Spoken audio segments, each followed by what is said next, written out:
Hey everybody, welcome to MIKEroaggress'd Tuesday. I've been looking so forward tonight. I'm so honored to be joined by somebody who I personally consider to be one of the most important people fighting this, one of the biggest badasses talking about all of these issues. Mr. Courage is a Habit. Hey, what's up? Thanks for having me on your show, man. You've been Thanks. putting out, I got to tell you before, you make me laugh all the time, man. I love your stuff. Aw, thank you. Yeah, can I just call you Mr. Courage? Sure. You know what? I get called a lot of bad things before breakfast, so Mr. Courage is actually just great. You and me both. By the way, you guys, sorry if there's a slight delay. My Spectrum internet is doing what Spectrum internet does, so hopefully it'll be all right. But Alvin, how are you? Man, I'm doing great. You know, Courage is a Habit's doing good. We're doing a lot of great stuff during the summertime, getting ready for parents, get their kids back to school so that we can give them better tools, better confidence, more courage. So we're, it's every day it's big challenge, but certainly it's worthwhile, this mission. We're trying to protect children's innocence. Yeah. And I should tell everybody, if you look below there, you should go to courageisahabit.org. All the links are below for resources you can download, stuff that sort of explains all of the issues. So we were just saying you recently escaped California. Or was it recent, or when did you get out of there? 3 years now. A little over 3 years. I was born and raised in California, and moved my family to California, or to Indiana, in April 2020. It wasn't, it was right in the beginning of the pandemic. It wasn't because of that, but we're very happy, of course, that we weren't in California when all that went down. Certainly, it was a lot peaceful and a lot better being in Indiana when all that went down. You picked a good time. Oh, we were real lucky, man. We were real lucky. Everybody thought we were crazy. I left a ton of things, a lot of things I've built most of my life. And everybody thought, why would you leave everything remember at April 2020, okay, we know what we know later, and especially now, but back in April 2020, everybody thought, oh my God, this is going to kill tens of millions of people, right? And everyone thought, and I said, you know what? If this turns out to be as bad as everybody says it is, the media says it is, and all that stuff, California is the last place I want to be, because they will take this opportunity to push socialism. But I was wrong. They took the opportunity to push communism. Communism, yeah. Even worse. So I was wrong about that. They actually did worse than what I thought. So yeah. Very happy. Yeah, and I mean, you really have the perfect name, because I think that's kind of something I try to convey to a lot of people, is my own opinion with all of these things. It would have been done with in a weekend if the majority of people would have stood up to it and said no and had the courage. They allow the left to sort of invent these new labels, and then they play into them. So they'll say you're anti-mask. Yeah. And then instead of telling them to kick rocks, they go, oh no, I'm not anti-mask, but right. I'm not against transing children, but they need to remove the word "but" from their vocabulary, unless there's a second T on it. Those could be delightful. Yeah. Well, I meant to say, by the way, hello to all of our beautiful friends in the chat: Millie, Chris, Leah, Giorgio, everybody, Lindsay. Thank you guys so much for being here. So, for people who haven't seen you before, Alvin, why don't you introduce yourself? Even though you're an icon. No, I'm just a guy trying to hide and put some stuff out for parents. So my name's Alvin Lui. I've never had the pleasure of being on your show, and I'm sure you have a huge following, a lot of fans. And so I don't know about that. No, you're fantastic. Like I said, I always love your stuff. I'm president of an organization called Courage is a Habit, and we make tools and strategies for the average parent, because we know that parents don't have 15 hours a week to dig through all the complicated indoctrination tentacles that are in K through 12.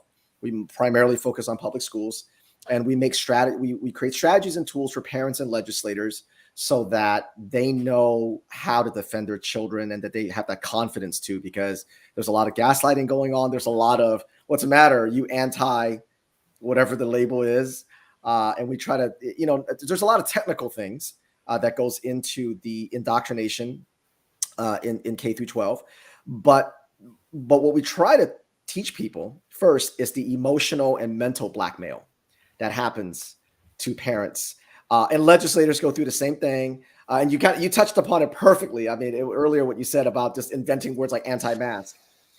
And so, like, I'll give you a quick example for everyone, just to kind of set an idea of kind of what at least half of what we do. We explain to people that these bad actors weaponize your kindness. They tell you how unkind you are while taking advantage of how kind you are, and they weaponize your kindness. And the way they do that is they do something what we call language contamination. Language contamination. And so, and we can get into a little bit of that because I know we're talking about mental health and things. But here's the easiest way to understand language contamination, and this goes for everything, not even in K through 12. They use your vocabulary, but not your dictionary. Ooh, I like that. That is so true. And one thing that I think you talk about that's very apt is you really get into how all of these things connect with each other, because all of these things are related. And it's always these little things. We always give ground on these little things like pronouns or masks, and that's always the gateway drug to the entire agenda. Well, it's just a pronoun. It's just a mask. What's the big deal? It's just a piece of cloth. And you'll notice that it's just a piece of cloth on the face. And then when you're talking about the binders that actually hurt breasts, what do they say? It's just a piece of cloth. It just is a wonderful gaslighting word. Every time you hear that, you know gaslighting's coming. And it's a setup. So that's another thing. So we try to teach parents and grandparents and people to go, these are the things, these are these mental manipulation. And next thing you know, you go, wait a minute, how did I get here where I've got 3 jabs and a booster and my heart's giving out? How did I go from it's just a piece of cloth to this? How did that happen? How did we go from, we should not bully kids to, if you don't allow girls' breasts to be cut off, you're a transphobe and you're killing them? How did that gap happen? And so what we do is we fill that gap and we explain, we build bridges to that gap and go, hey, don't fall for this because it's going to happen again and again and again. And we don't want you to rely on us indefinitely. We want you to see it and what we say I say this to my team all the time, our job is to get them to see it so they can never unsee it. Because if you see it, you'll never unsee it again. Like, for example, if they try masking in, let's say 2 or 3 years, nobody would fall for it. I'm not nobody, but you know. I hope not. You hope not. But the majority of people will be like, oh, I've seen this movie before, you know. And I think it's important too to show how they know what they're doing. They're being deliberately dishonest. So I'd recently done, I have a Substack that will probably be out next week about it, but I did a deep dive into all of the LGBT alphabet groups, all of their literature, what it has always been, their own literature on suicide prevention, which specifically says that you should not do exactly what they do every single day. And you should never tell somebody that if they don't do something, you're going to commit suicide. Really? They know exactly what they're doing. I think they rely on 2 things. I think they rely on the kindness of people, but I think more than that, it's people's desperation to be part of the in-group, not be one of the bad people. I think that's kind of what drives it more than anything. Sure. Oh, it is. I mean, and this is nothing new. They've done experiments on. Have you ever seen that one social experiment where they get everybody's an actor except the actual person walking in the elevator, and they, you know how when you're in the elevator, you look up, right? You hit the button and you just wait. Everyone in the elevator turns around, and they wait to see how long it takes the person who's not the actor to also turn around. And you won't believe how fast, because it's ridiculous, because you're just staring at the back of the elevator. Why would you do that? And I mean, some people will be like, everybody's crazy, but the majority of people, that would be us. Fast. Yeah, right. You and me would be like, the fuck, you guys are crazy. What are you guys looking at? But the mask, the double mask, the triple mask, those guys, they'll turn around quick. And the majority of people, they turn around quick, even though there was no reason to. I just watched this movie the other night that it's a true story too. Do you remember those stories of these girls who worked at McDonald's, and somebody would call on the phone and say that we're the police and you have to keep this girl hostage and take her clothes off and molest her? And I heard about it at McDonald's. And they did it. They did it. All because a perceived authority figure told them to, which I think is really what all of this comes down to. All of it. You know how many? Okay, so for your audience, I'll make this. This is what I call them. I call them child mutilation advocates. I call them CMAs. I love it. So I don't call them trans activists. I call them child mutilation advocates, CMAs. So you won't believe how many CMAs will tell us that 100% of doctors say it's fine to cut off healthy breasts. So I go with it. I mean, they literally say that. They literally say that. It's so crazy. And especially when they go with the line about how it's just kindness and stuff, their own behavior discredits that 1,000 times over. I've asked these people before. I did, like a week ago, I was filming stuff with Billboard Chris. Okay. Oh, right. That's right. You guys, I saw that. He's the best. He's great. But yeah, one of the people we spoke to, this woman who was saying and she had no kids. Thank God. But she had no kids. Thank God. Which a lot of times they don't. Right? Yeah, they want it for your kids, not her kids. Right. Yeah. But so she's talking about how she's advocating for double mastectomies on young girls and all this stuff. And I asked her, I was like, well, what happens when these kids get a little bit older? Not even that much, but they become 17, 18, 19. And they realize what was done to them. They realize they're not transgender and their lives were destroyed. Then what? And she goes, oh, well, choices have consequences. So we went from, if empathy, you don't do what we say, they're going to commit suicide. It's just kindness to, oh, well, choices have consequences. And that's exactly what will happen. Once they destroy these kids' lives, they'll wash their hands of it and you'll never hear another word from them. That's why. And one of the language contaminations is empathy. Empathy is one of the most highest weaponized words today. Empathy and probably only second to kindness. And safety. Safety. Safe. The school counselors, everything is safe. But empathy, safety, they only mean it for the tiny group that they support. When 20 girls freak out and they're getting their space violated, their locker room violated by the guy, the empathy goes to the guy, the mentally ill guy, not the 20 girls. Yeah. And so that's the biggest weaponized word, empathy and safety for sure. I just somebody in the chat said that it never used to be this bad at school. So when do you think these things in schools really start? Because I feel like it's kind of been bubbling under the surface for decades, I'm sure, even when I was in high school. Yeah. But it seems like the literal masks are now off at this point. Yeah. Those masks are on, but their other mask is off. The other masks are off, thank God, right? Yeah, no. Well, here's a 30-second history on that. So it started around 2010, 2011. In 2010, a mental health program, which is exactly what we're talking about tonight in a bit, called Social Emotional Learning, or we call it SEL. Social Emotional Learning came in. They had 10 pilot programs, 10 pilot schools starting in 2010. By 2016, it was in over 90% of schools. It comes in as a mental health program, but social emotional learning is essentially a critical race theory, critical consciousness driven mental health program that rewires children and the way they think about the world. So for those of you who thought, wow, all of a sudden it got bad, if you think back about it, to your experience, you probably, depending on where you live, probably started seeing something changing pretty quickly around 2016, 2017, right? If everybody, generally speaking, maybe about 2016, maybe 2018. But the reason why you saw that is because social emotional learning saturated the school system and changed the culture of the school system.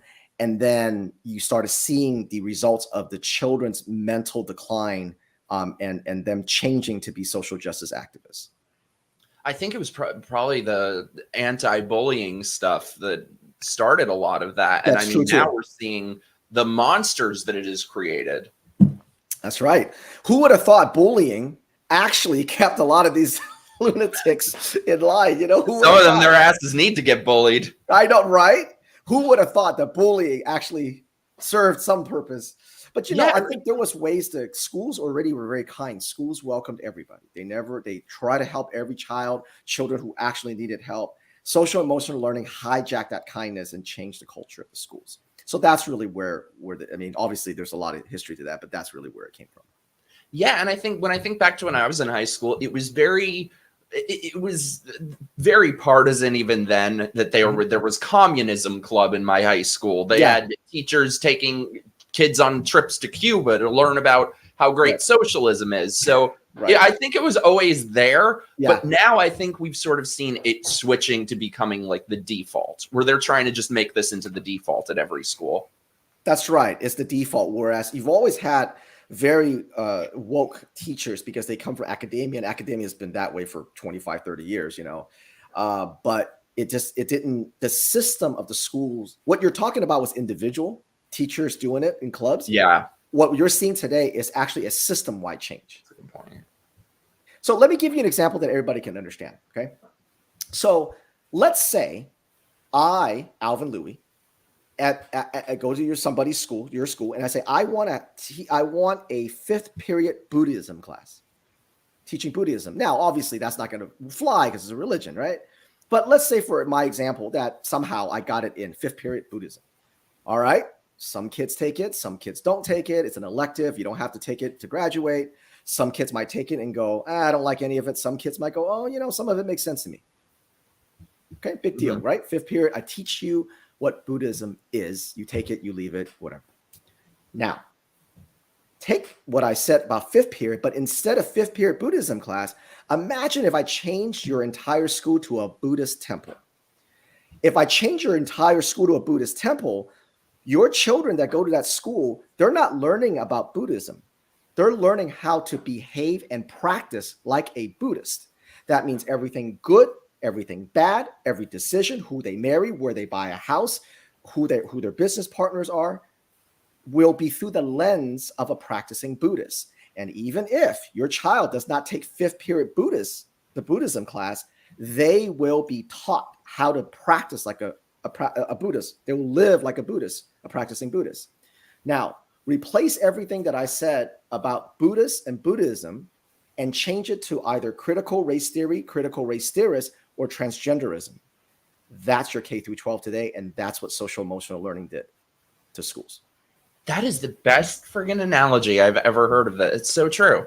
So one thing I kind of try to reckon with is how the hell did it become trans children that they're recreating everything around? I mean, this really is, whether it's COVID, whether it's transitioning kids, it is all, or even just the entire curriculum. It is all about restructuring society. It is about remaking society in their image. It is. It is. I think, the trans is a tool.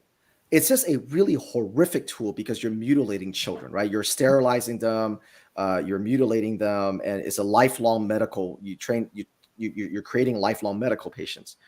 But really, what it is, the transgenderism is just a part of a larger critical consciousness and the remaking in their image, and it's really creating what is currently the new American Red Guard. And for those of you who may not be familiar, is the Maoist Red Guard, Mao's Red Communism.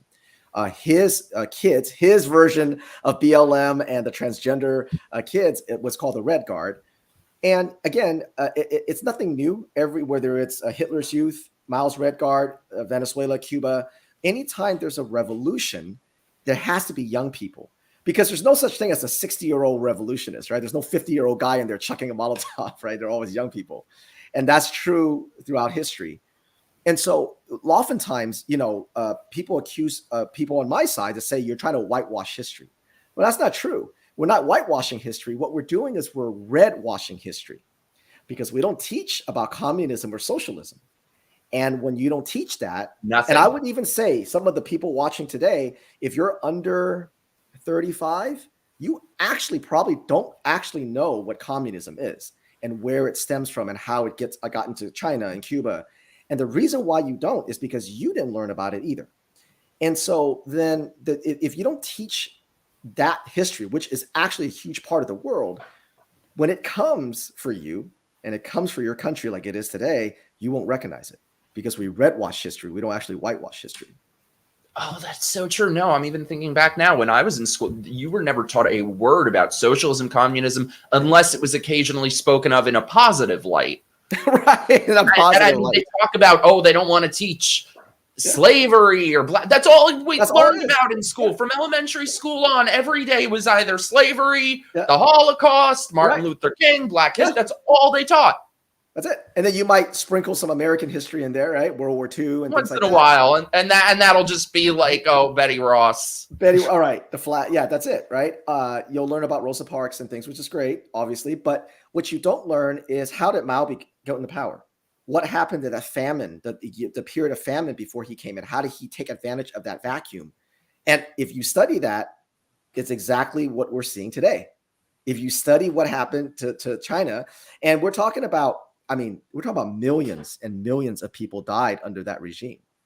And you know who's the first people they killed? The first group of people they kill once he takes over? The transgender kids, the BLM people, the people who are chanting and down with America, America's oppressive. They're the first people that goes, you know what? Bravo. Now turn around and grab the wall. Because they know that these kids that they're creating right now, they're useless to a society. But they're useful now to try to topple what America is. But if they're successful, like Mao was, the first group they're going to take out are the people that are screaming transphobe and bigots and racists. They're the first person to go, because they're like, what, thanks, you're not useful to us either. Yeah. You know, so that, and again, you don't know that because people don't know that. No, and I think that's why what you talk about is, I always say, the most important thing that anyone can do to stand up, to be courageous, to say no, to reject this stuff. And I think with the trans kids, I think there really is kind of a converging of different interests. You have the pharmaceutical interests, the governmental interests, the private interests, and sort of, it doesn't just turn them into a lifelong medical patient, but it kind of ideologically captures them. But I'm hoping, I think it could end up backfiring in a big way for the kids who come to their senses or grow out of it. It's sort of like in the way Scientology, people who leave Scientology become very outspoken about it. So they're kind of training fighters against even with me, like I came from the left, and it's like, yeah, you're training your own people to fight against you. So that's kind of like my one hope with it.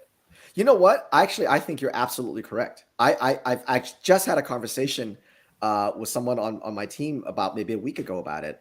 And I feel like the transgenderism, it's horrible because there's going to be so many children that are going to suffer from this as a young person. But I think the other side of that is that I think this ideology is so far reaching and so horrific and so evil that it's going to take actually a lot of the other things out of it. It's going to take a lot of other ideology along with it. Things like critical consciousness, white privilege, BLM, all that stuff, because once you realize it's from the same group, they're going to be like, all the porn in schools. I think when the transgender cult starts to crumble, it's actually going to drag a lot of stuff down with it. And we're already starting to see a lot of that actually with the parents. That's a good point. I hadn't thought of that. And I think a big reason that a lot of the people who go along with this and are proponents of it, I think the reason that they always try to say, you know, if you're anybody who talks about this at all, you know that their go-to response is, that's not happening. That's not happening. But despite the mountain of evidence and stories and lawsuits and photographs and evidence of it happening, it's not happening. And it's not happening, but it's good it's happening. Of course. Or it's not happening. It's only happening a little bit. It's good it's happening. You bigot. Yes. But I think the reason that they go to that's not happening is, I think somewhere deep down, they understand how evil it is and how wrong it is. They cannot justify it because there is no justification. There is no justification.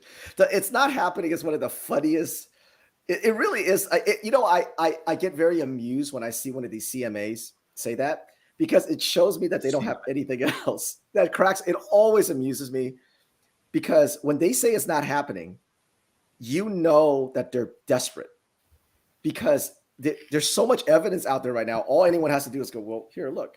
And then they'll have to make excuses and dance and try to play mental gymnastics and go, you know, that's not true or that's fake. But the fact that all they have is that it's not happening. I'll teach somebody, everybody watch it. I'll teach you guys a trick that really, if you want to really send them into without you fighting. Because what you don't want to do is that it's not happening, people. The last thing you want to do is start throwing them evidence, because they keep moving the goalposts and then they keep dragging you around. Next thing you know, you're talking about all these other things got nothing to do with the original point. You're 50 tweets in, you haven't eaten, they dragged you into a fight. So don't do that. That's their trap, right? So let me teach you something real quick. Okay. So there's porn in schools. Porn is in schools for children. It's not happening. There's no porn in schools, not happening, right? Okay. So here's what I ask them. So simple. Okay, you believe that porn is not in middle schools or in schools or elementary or whatever they say it's not happening. You believe X is not happening. If I showed you it is happening, would you A, help me get rid of it, or help me defeat it, or be against it, or B, would you still support it? Ooh, that's good. They can't answer it. And so they're going to dance. No. They're going to twist. They're going to try to, and you go, no. You said it wasn't happening. Just it's A or B. If I can show it to you, would you help me get rid of the book? Or if I can show it to you, would you be against the mutilation, or would you still support it? The reason why you frame the question this way. So let me say, so I say, Mike, you and I are neighbors, right? Mm-hmm. And I said, hey, Mike, I think there's a drug dealer in a corner of our street. You know, they're selling drugs to kids. You go, that's not happening. I don't know what you're talking about. I don't see anything. Right? But if you said, no, man, Alvin, I don't think so, man. We live in a pretty nice neighborhood. I don't think that's happening. If I said, Mike, if I can show you evidence that the drug dealer is happening, well, would you A, support, or B, get rid of it? You would, of course, go, yeah, B. Yeah. B, right? Imagine, though, if you said, well, it depends. I mean, is the picture real? I don't know. Everybody in the neighborhood would be like, Mike, what do you mean? What are you doing? Like, and if I showed you a picture and you said, well, Alvin, I don't know. Why are you even out here taking pictures anyway? What if the guy's just sitting there talking to a kid? Why do you care? Why do you care so much? Why is your business? Then we'll be like, Mike, are you selling drugs? Right? That's not a reaction of a person who doesn't want it to happen, or who doesn't want it to happen. The reason why you and I both know when they say it's not happening, they know it's happening. They want it to happen. They're just gaslighting you as the parent so that you stand down, right? When you ask them that question, it's not to get them in a gotcha. It's so that everybody else watching you have that conversation go, oh, you lying sack of shit. That's why you can't say B. That's it. Oh, that's so good. I've used that so many times, and then of course when they start twisting, I start mocking them. But then now I'm on offense, right? I'm not trying to prove to them. They don't want any evidence. I can give them a mountain of evidence. It won't matter. No, it's true. That's a very good point, because I typically, they say that's not happening to me. I'm like CVS. I go full CVS mode. CVS. Yeah. But you're right. It doesn't matter. It doesn't matter. They'll just block you. It doesn't matter. That's really good. But I think it goes to show how everything we give ground with, every term, every little piece of language, it is always a gateway drug to their further agenda. And so they're really, the fact that they are so insistent about these things. Oh, well, what I was going to say is, so it started with them saying that's not happening about trans kids. Now they're starting to say it about, somebody said it to me the other day about drag queens performing for kids. That's not happening. They're going to start telling you the sky is purple. And the thing, when it comes to trans kids and drag queens performing in front of kids, there is a reason that they are so insistent about it. It's not like something that they're just kind of, oh, well, whatever is best. They are so insistent on it. And I would compare it to if someone gives you a glass of water and they go, here, drink this. And you're like, no, that's okay. I'm not thirsty. Thank you. And they're like, drink it. It's very important to me that you drink it. Just drink it. You're going to start wondering what's actually in that glass. Right. And that's what we should all be wondering with this shit. Yeah, right. Well, you'll notice they don't how come there's no drag queen for like 22-year-old people, right? Or 60, or they don't go to an old folks home.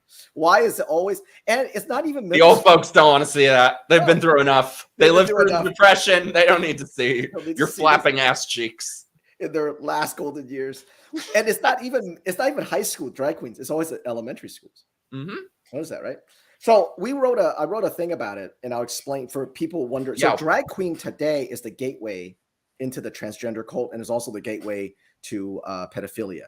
So for the science geeks out there, this is a very, very easy thing to remember. So right in the middle of our brain, there's something called the amygdala. It sits right between the two sides of our brain. It's called the amygdala. The job of the amygdala is speed, not accuracy. What I mean by that is, let's say you're walking through the woods, okay? You're hiking through the woods. All of a sudden, you see a little brown branch move. You're going to jump. And then you're going to jump and you're going to go, oh, that was just a branch and a gust of wind came by. Or a squirrel came by and knocked the branch. But your amygdala, because of how evolutionary biology and how you grew up, your amygdala is going to think it's a snake. So it's going to make you jump, because it's about speed, not accuracy. Now, let's say you go hiking through the woods all the time, and let's say 1,000 times you jump, and you'll jump every time, it's a branch. But that one time you jump, it was a snake. That's okay, because You were wrong 1,000 times, but your amygdala was right one time. But imagine if your amygdala wasn't in tune, it wasn't right. You don't jump 1,000 times, and then you don't jump that one time, snake bites you, you're dead, right? So what the amygdala does is that when you're a child, when you're born, your amygdala generally it's going out assigning stimuli to persons, objects, and experiences. And the stimuli could be positive or negative. So when you go to your grandmother's house, it's positive. Her smell, her hugs, her couch, her cookies. So you assign, your amygdala start to go, oh, when I go to grandmother's house, it's safe. It's safe as positive. But your parents should be able to teach you, if it's a stranger, it's not good. So if you see a guy in a dress, your parents should go, hey, there's something wrong with him. So your amygdala goes, oh, it's a negative connotation. It's a negative stimuli to this image. And that's how we know. And all of us have it. All of us have it depending on where we live and what situation we're in and what we go through. And so our amygdala is constantly assigning positive and negative stimuli. And it's about speed, not accuracy. So if you're a girl and you walk into a party and it's all guys and you don't know anyone, your amygdala should go, this is probably not a good idea, right? Mm-hmm. They could all be gay, but you're not going to know that, right? Your amygdala's going to, right? Speed, not accuracy. Drag queens and all this pornography, what it's doing is attempting to assign positive stimuli to negative situations to children. So when a child's 4 or 5 or 3, when they go to the drag queens and things, by the time they're 8 and 9 and they're sitting on the lap of a pedophile, the amygdala will not make them jump back because the amygdala has assigned positive stimuli to a negative situation. That's why they do it. I haven't thought of that. And it really is. There is, and I've been saying this for years, if somebody thinks, because it's not just the gender stuff. I've seen, there are articles you can see in mainstream liberal outlets talking about gay 3-year-olds, gay 4-year-olds. So I've been saying for years, I want these people to directly tell me, if you believe that a child can have a sexual orientation, why would you not think that they can be having sex? Yes. That's exactly right. It's very clearly the next evolution. Oh, and I wanted to put this up also. Cody had said before, these are transgender, not transsexuals. This is so true. Most trans ideology stuff is against the needs and experiences of transsexuals. That's right. I saw today on Twitter yet another video of some man in a wig having a meltdown who has some very vague trans label, and I was just thinking, God, I feel so bad for the people who are the adults who are just transsexuals wanting to live their lives. It's kind of the equivalent of like if every nut job came out of every white nut job came out of the asylum and put on blackface and said, and we had a bunch of Rachel Dolezals and they're talking about what it's like to be black. That's the equivalent of all this trans shit. It is. It would be insane. And, speaking of, also, most of the trans push, the cultists and the trans activists and these CMAs, they're really just white woke women. Have you noticed that? Yeah. Have you noticed this? Well, and I would say a lot of castrated men too. Because a lot of the teachers and stuff, they're usually female. Yeah. But it's great. Like when I was with Chris that day, we're walking and you have these like big buff straight guys like screaming about this. Really? Yeah. That's crazy. It's crazy. Yeah, you never usually is, if you like, even Chris would say mostly it's just the woke white suburban women or younger women or the older, white guilt women that push it. And my example always is, when I say that, people go, no, is that really true? I'll say, okay, well, you know what? Do this experiment for me. And I'll give this challenge to everyone listening. Find me a photo of a Asian, Filipino, Korean, South African, Indian, Venezuelan, Italian, black mother. Find me one picture of any of those mothers smiling ear to ear next to their daughter with a double mastectomy scar at the clinic. Try it. You're never going to find it. It's all woke white women. That was the day that I was with Bill Burr Chris too. 100% of black people that we encountered were dead set against this. They were literally 100% white. 100%. Yeah, I know. They ain't having none. No, in Italian we say metagons. It's these metagons who are pushing this shit. It's like waspy, bored, middle-aged people. It's just it's Transhausen by proxy. It Yeah. really is. But so I wanted to get into your stuff about so you wrote this amazing piece about how the mental health scam, and this is something that I've been noticing for quite a while, is that the term mental health is being used to justify every horrible thing you can imagine. Everything. And like we were saying before, it really links into so many other things when you look at like the pharmaceutical issue and them drugging people up on things. And now with SEL and stuff, it being in schools. It absolutely is. And so the mental health, it's the mental health scam is every time there's a horrific school shooting, every time there's anything like that, people go, it's not about X, it's about mental health. And the left has been able to very smartly pivot on that. And they've now redefined mental health to be a catch-all for everything. Now, do you have? Yes, let me pull up. Yeah, I want to show your thread on this because you showed like every example of them doing this. Do the thread. Yeah, the thread will be the easiest, and then I can walk everybody through it. And by the way, you know, whatever we're going to show you, it'll be a download, so you can actually take it with you. Yeah, if you go to the links below, let me zoom in. There's the PDF version, and so we'll. Yeah, and you guys all the links are below for his website that downloads everything. So perfect. Okay, so this is just the cover. So you can scroll down a little bit. We'll go to the first one. Sorry, my computer is very slow. All good. Why is it? Sorry. Tell them about it for a second while I get this load. So here's the mental health scam. Okay, you have to understand that like anything else, like I said earlier about language contamination. The first thing you have to understand about a scam is that the first thing you have to understand about the scam is that it feeds you a false premise. Okay, it feeds you the false premise right off the bat.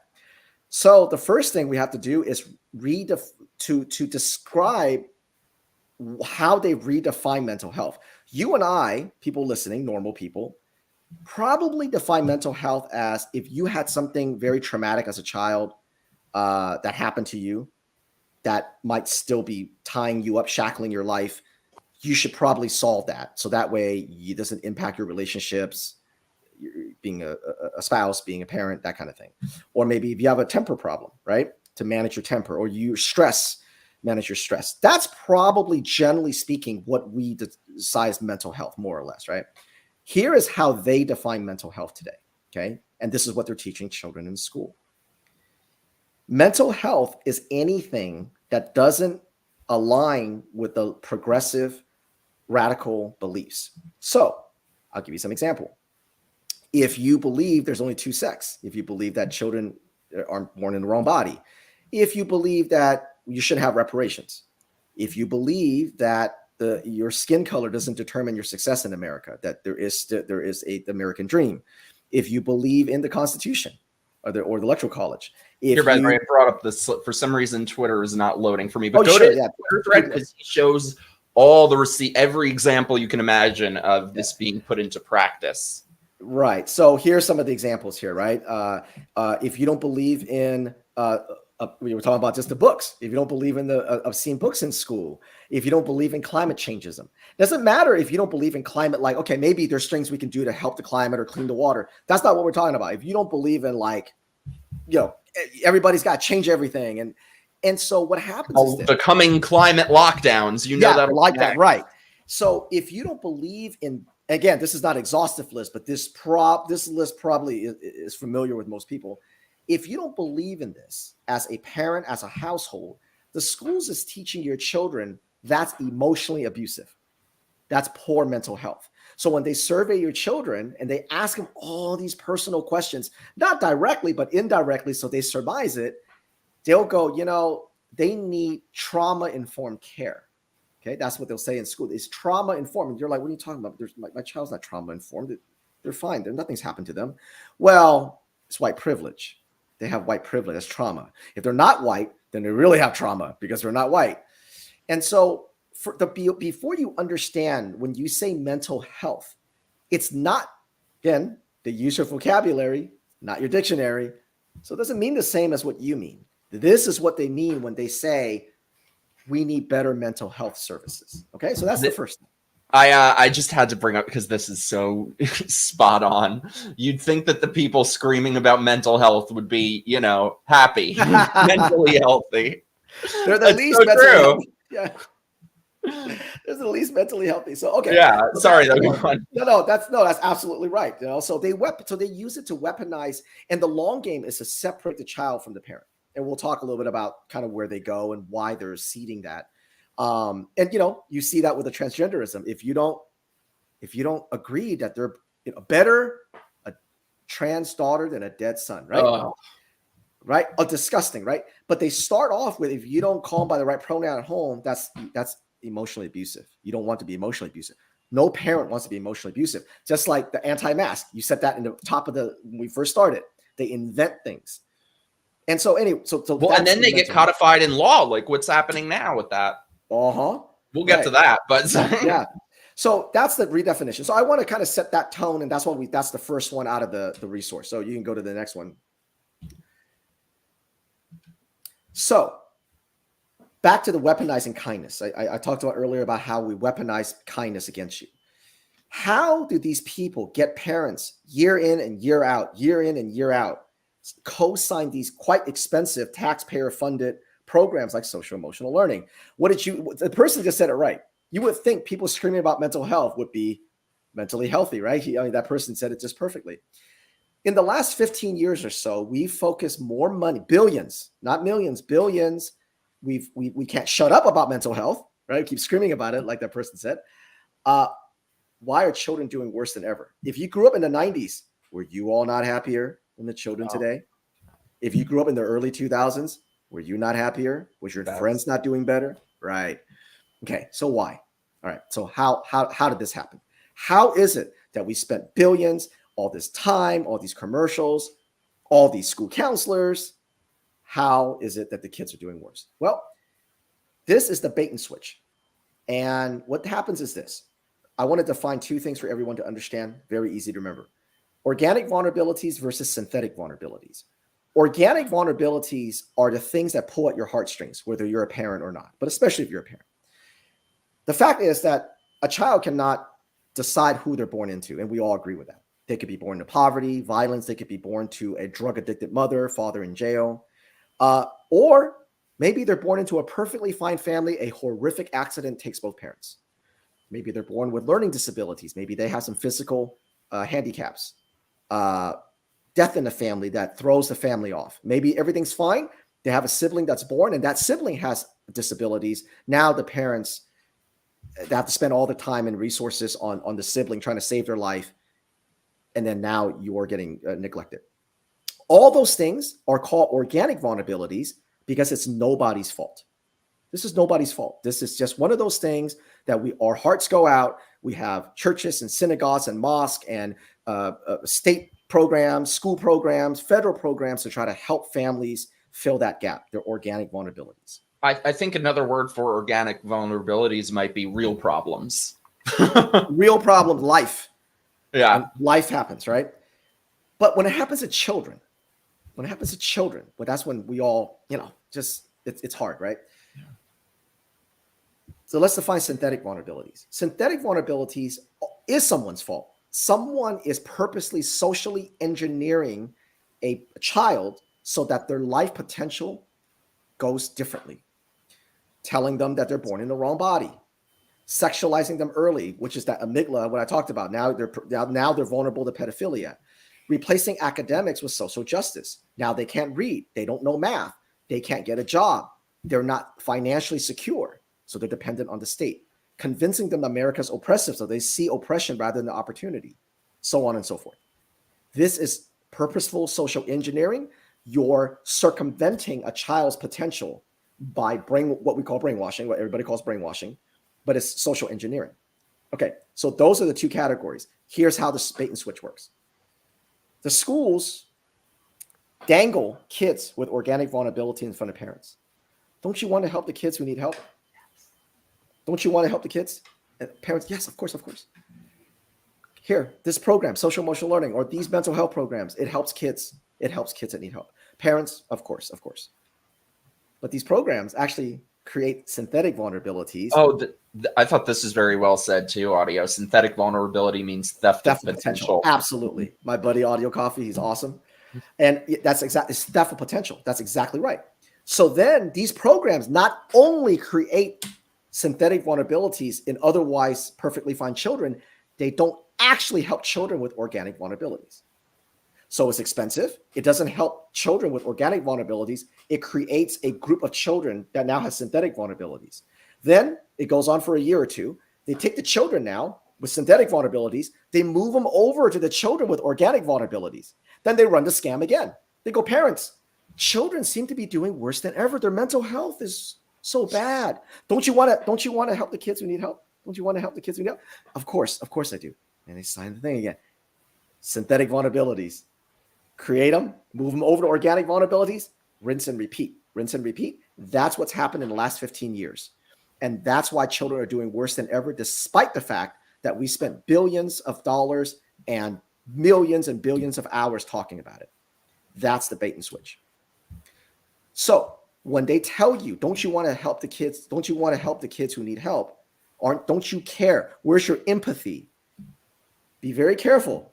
Because they're weaponizing your kindness when they say that, because we've already helping kids with organic vulnerabilities. That's what's beautiful about America. That's what's beautiful about churches and mosques and synagogues and everything else. We have these programs in place. We've always had these programs in place. Well, and the thing is, none of these things would work if Americans were such pieces of shit. If That's everyone right. is racist, if everyone, it is specifically because people are not, because most people are not racist. Most people are not homophobic. Most people do not hate transsexuals. Right. If they did, they wouldn't care about being called those words, and none of these things would be put into practice. So right. If we were all as big of a bigots and pieces of shit that they keep telling us, none of this would work, because they would dangle, and we'd be like, yeah, fuck off. Yeah. Fuck off. Yeah, right. Don't you care, Mike, about kids who need help? No. Scam over. Yeah. Scam over. That's why I think it was Jordan Peterson said that kindness is usually the term used when radical leftists want to control you. That's right. Because if we were all pieces of shits, the scam would be over, because there'd be no scam, because nobody would care. Right? We have too much kindness and not enough truth. That's right. And so that's what weaponizing your kindness means. You keep co-signing these programs, never stopping and going, hold on, wait a minute. It's been 10 years of this. Why are kids doing worse than before? Oh, it's systematic racism. It's like, yeah, but really though, because we've talked a lot about this, and it's because these programs actually create synthetic vulnerabilities. And of course, that creates actual poor mental health and poor emotional health. And they don't have any grit. They're fragile, things like that. Right. So that's the bait and switch. Okay. So now we come to the last piece of this whole scam. Where is it going? And Mike, you hit it earlier. You talked about it twice. When you separate, when you can redefine what's emotional abuse and what's unsafe, you start separating children from their families. California started doing, and these are California bills, state-sanctioned trafficking, SB 107.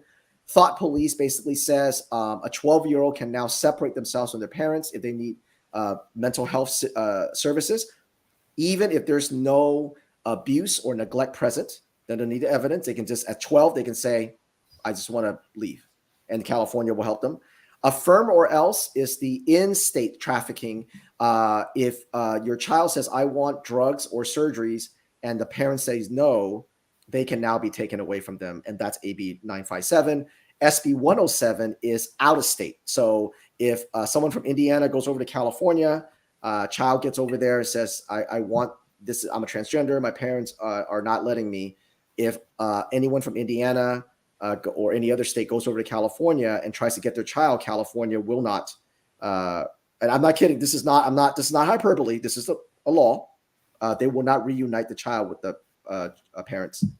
And that's SB 107. And how many years have people like us have been saying that that's what was going to happen, that would be the next step? And oh, that's not happening. That'll never happen. You're conspiracy theorists. And now here we are at what I promise will only be the ground floor of this. That's right. We don't shut this shit down fast. Right. Now, when you separate children from their parents for mostly this is around the transgender stuff. But if you deem parents unsafe, if you make parents the enemy and you separate them, you put them in foster care, they have to go to foster care. Where else are they going to go, right? Foster care in California and in most states have a certain chapter of a certain statute, foster care statute. In California and in, again, many of these states, the state can make transgender decisions for the child because now they're awarded the state. So it doesn't matter if your state doesn't have a bill that says you can, a 16-year-old or 13-year-old cannot go to surgery without parental consent. Once they hit foster care, all bets are off. Okay. Now there's basically about 4, but there's probably a little bit more, but there's 4 major money makers in foster care. Transgender surgeries. And Mike, you talked about that. Pharmaceutical company, you talked about that. But sex trafficking. Foster care is a fertile hotbed for sex trafficking. So these transgender trafficking bills is the new feeder system into sex trafficking. And the reason why foster care is such a fertile ground for sex trafficking, and every time I say this, I have a hard time saying this because it's very hard to say, is because when children go missing from foster care, no one is probably looking for them. And that's hard because every child, someone should be looking for them, right? So that's the evilness of it. We see a lot of the, all this stuff, all the CMAs and they're lunatics and they're screaming. You see Billboard Chris out there with a sign. They're just lunatics, but really this is a very evil. They're separating parents. They're putting them in foster care. Now they're getting sex trafficked.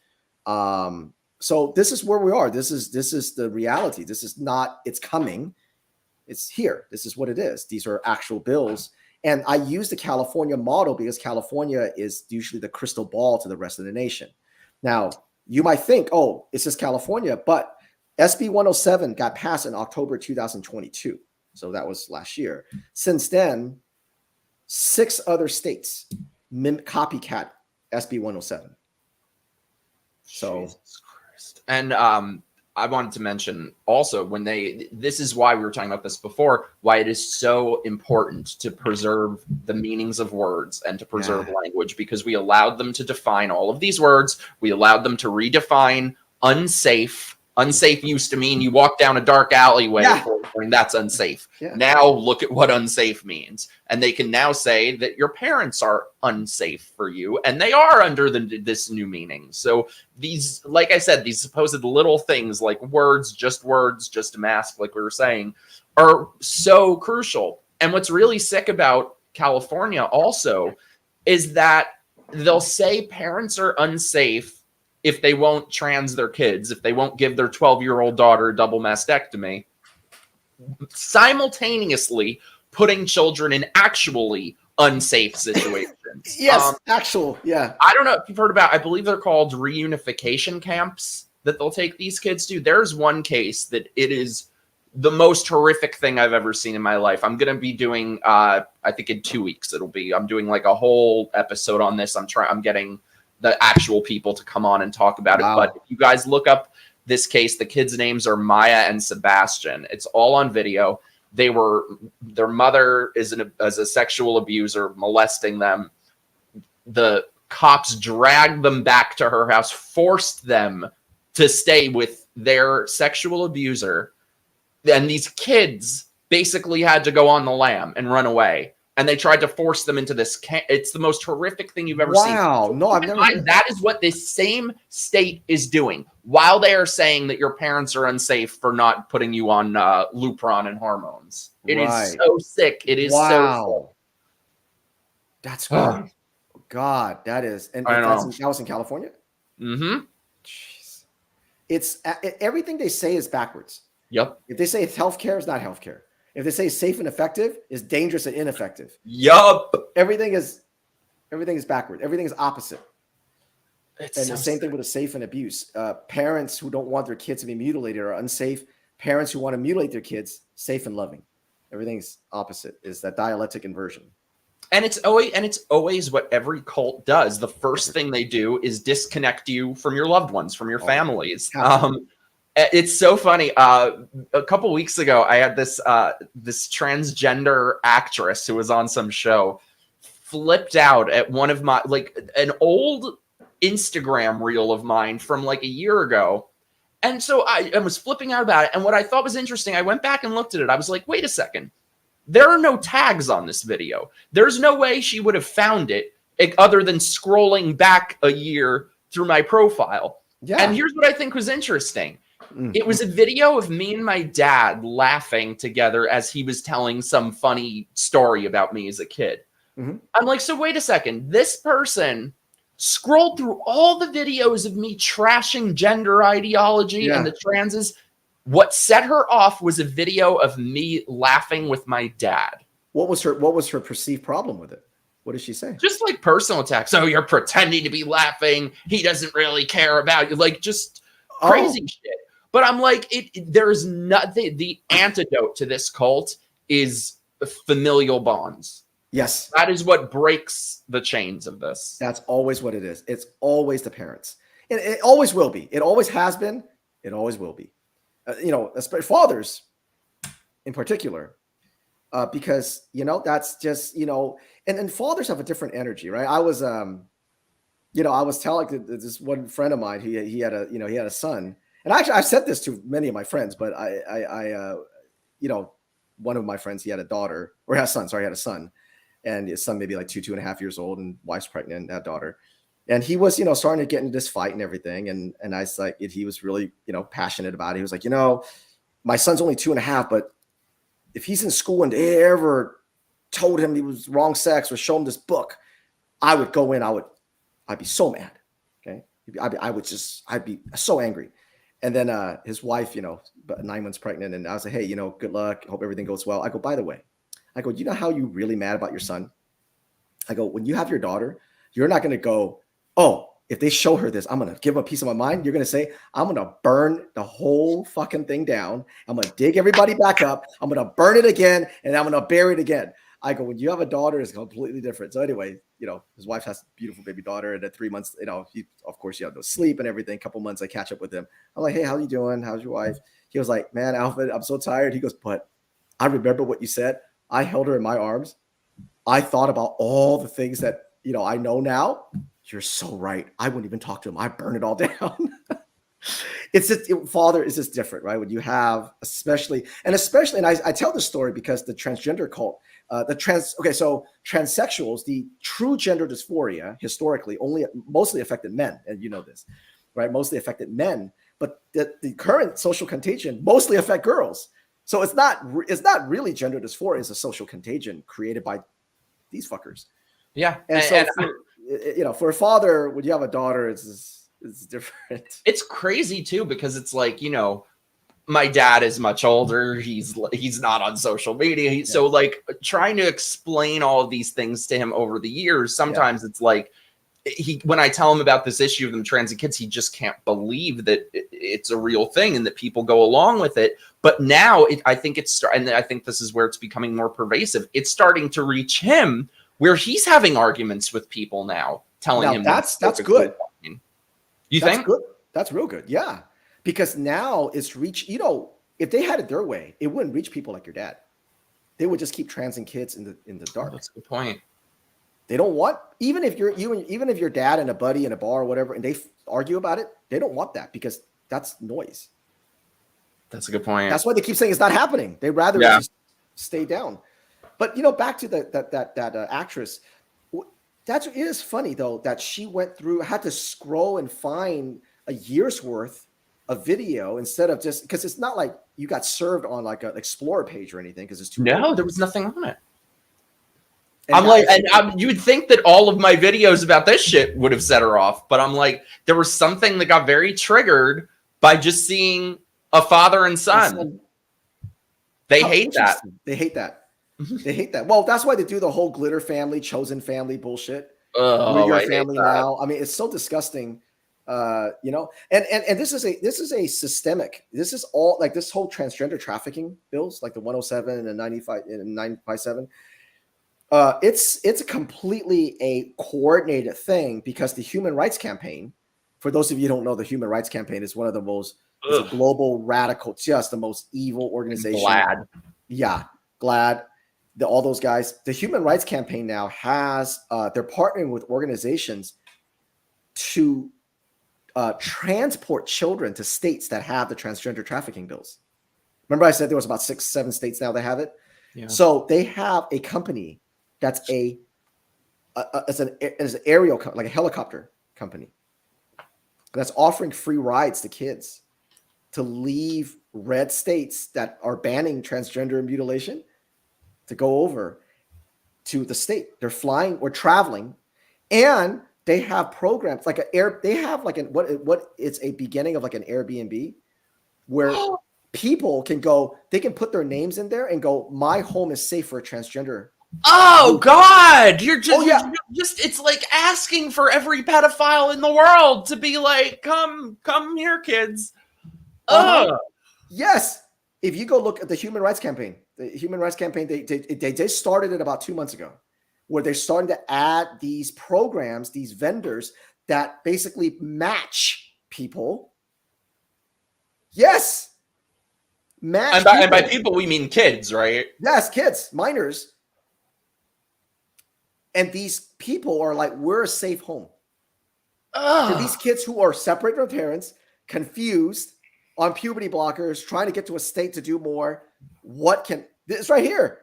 It's beyond this, right? This is the foster care. And now you've got these. So the Human Rights Campaign is coordinating this. It's so sick. It's so sick. I love what you put here. You may not care about politics, but politics cares about your children. Do they ever? It's so sick. I can't. And I don't want to leave everybody with this doom and gloom, this pessimism. The optimism here is you, the parents, have all the power. They're in your home. They're your children. So a couple of things that I'll give you a new link that I did. I'll give you another link and you can put it on the thing. It's called Stranger Danger. It's an item it's a resource we created. It's 4 strategies for parents to teach your children how to protect themselves. Oh, nice. And so I'll give it to you so parents can modify the 4 strategies as meant, depending on the age of your child and your family values. But really, parents, just be involved with your kids. You have all the influence, and don't avoid. And it's a mistake. I thought this too before I became a father. I'm gonna avoid. I'm gonna keep her away from all this. I'm gonna keep him away from all this. Don't do that. You can't avoid it. So what you want to do is you want to be the first person to say the word transgender. Yep. You want to be the first person to say the word pronoun. You want to be the first person to define what bigot is, what homophobe is. Okay? Don't keep them from it. Don't let them be the first person to define these things. You be the first person to find it. Okay? If you do that, make sure that they have their defense is up through your lens. But if you let them define it, that's when you're going to get into trouble. I always say if I had kids, I would warn them of this shit the same way you would teach them to not get in a van if someone says I have candy. Stranger danger. Yeah. That's it. Well, I wanted to get to the next one. I wanted to get, I thought this was brilliant. Your 10 things every parent should know. Yeah. Real quick, before we get to that, let's have a very quick word from our sponsor.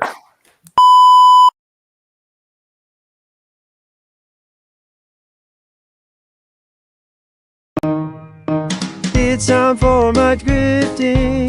Give me all your money. Don't just be a drifter. Help me be a grifter. Fuck you, pay me. This is the grifting segment of the show. If you like our stuff, subscribe to the channel, send us your super chats, help me. I'm an aspiring grifter. Help me be a better grifter. I'm looking to go like official grifter within the next year. Yes, join my locals. Tomorrow we've been doing every week hate watch parties of and just like that. Celebrity Apprentice will be the one we're doing after that when that ends. So we do lots of fun things, game nights. Join my locals. Awesome, links are below. Send us your super chats. Become a channel member. I have multiple members now, like the 2 Dick guy. So thank you guys all for being here. What do you have any grifting to do, Alvin? Well, we are a nonprofit. People support you is the real question. I'm joking with me, but you do like actually really important work. So how can people support you? Yeah, no. So we're a nonprofit, and so if you go to courageisahabit.org, you can click the little heart, or you can go donate.courageasahabit.org. Every dollar that you give us goes right back to our work. One of the things I wanted when I started this is I didn't want us to look like a nonprofit, meaning that a lot of nonprofits, it's volunteer work, and God bless them, but a lot of the things that are produced looks like someone did it on their off time on, PowerPoint, right? Yeah. So in order to create the things that you just saw there, and things of that nature, we want to make sure that my very small team is, that we get to support them so that they can support their family as well. And if they're working 7 days a week, 6 days a week, we want to make sure that they can at least support their family while doing this mission. And trust me, everybody on my little team is underpaid. So every support you give us goes right back to our work. Yeah, you guys, the links are below. Give him all your support because he does amazing work. And send us your super chats so I can super chat together. I love that. That's a great segment, man. Thank you. It's like you got to keep shit kind of gay and do things with the song. So yeah, I wanted to get to this. I love this thing you put together. 10 questions every parent should ask. Yep, volume 2. We had first one when we first started, and then our 1 year anniversary, we released the volume 2. So this is for every parent. This is really for parents who goes, okay, I know something's wrong, maybe something's wrong, but I honestly don't know anything. Okay, that's for you. If you're like, I've kind of heard some things, or maybe I haven't heard anything. Is that really happening in my child's school? That's for you. Okay, I'm not telling you. This 10 questions is not for me to tell you anything. Okay, we don't use acronyms. We don't talk about any of this stuff. These 10 questions are structured in a way for you to ask your principal or superintendent so that you find out what's in your child's school. Hey, maybe I'm wrong. Maybe a lot of the stuff we're talking about is not in your child's school. It is. But maybe I'm wrong. It's not. So you go find out, right? You go find out, and these 10 questions help you. Okay? So the first thing is we talk about fear being a habit. If you're afraid to ask your principal, you're like, I don't know what to say. Well, we're going to teach you what to ask them, but you can't make fear a habit. As long as you have fear as a habit, you're not going to be able to defend your child. So just remember that you are their first and last line and their best line of defense. Like Mike was saying, that parental bond is the most important thing. So if your child hears you and your spouse or the mother or father of your child talk about, maybe we shouldn't say that because what did they call us, a transphobe? You're modeling fear for them. If you model fear for them, they won't have the confidence to stand up for themselves either. So just remember that, you model courage, your children also going to have it too.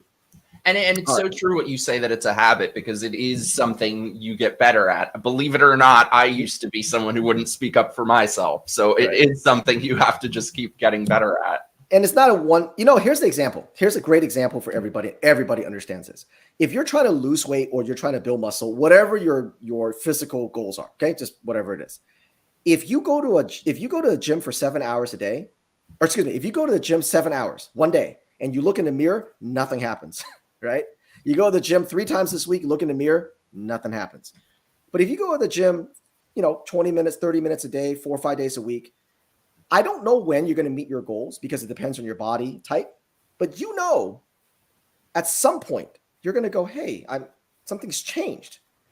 You don't know when, 3 months, 2 months, 6 months, we don't know, right? Depends on your eating and depends on your body type and what your goals are. But we know that if you do that thing, if you make that going to the gym a habit, or you run or whatever, eventually your body will change for whatever your goals are. Courage is that same way. I can't tell you if you're afraid to speak up and you speak up 5 times, you're going to have courage. I don't know, because it depends on your personality. Maybe it's 10 times, maybe it's 5 times, maybe you need 20 times. But what I can tell you though, if every time you don't want to say something and you say it, eventually you're going to have courage, and you won't have that fear anymore. And even if you have it, it just won't be very loud like it is now. I love this, what Millie said. Don't model fear for children. I never thought of these things as habits, but since I've seen the name Courage is a Habit, it's been food for thought. I love that. Oh, that's very nice. Thank you.